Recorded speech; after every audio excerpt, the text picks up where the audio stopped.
आई म्हणजे बरं होईल ना, आपला अंशू सेटल होईल हो. आणि मुलगी मुख्य म्हणजे खूप सुंदर आहे दिसायला, हो ना. आणि शिकलेली आहे, चांगली शांत आहे, म्हणजे आपल्या फॅमिली स्टेटसला शोभेल असं आहे खानदान.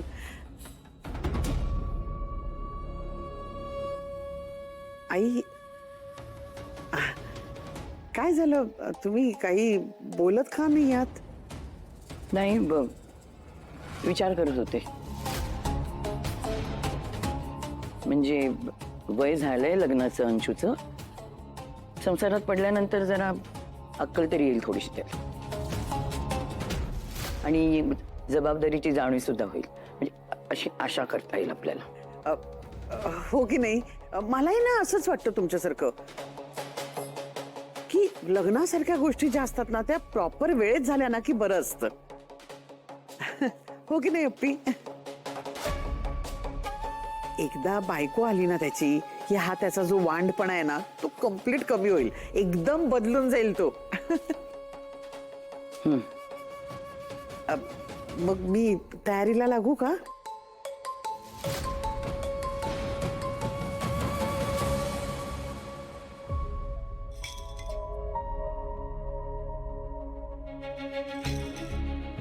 अरे आलात तुम्ही एवढ्या लवकर? एक मिनिट हा, पाणी देते. बसा बसा.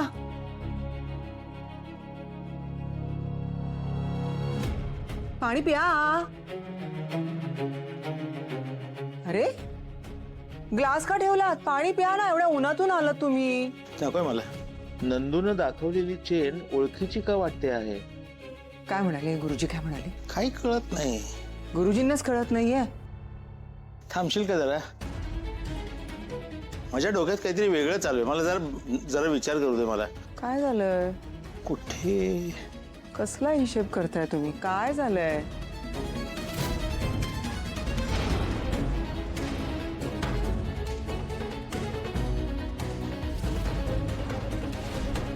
परमेश्वरा, काय झालं?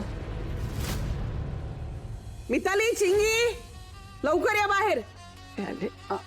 हे बघा, अत्यंत आनंदाची बातमी आहे. अंशुमन सरांना बघायला येणार आहेत आज मुलीकडचे. त्यामुळे पटकन तयारीला लागा. राजवाड्यांच्या थाटात काही कमी पडता कामा नये. खूप गोडधोड करा, म्हणजे आपल्या स्टेटसला शोभेल असं सगळं करा. चला चला, पटकन कामाला लागा.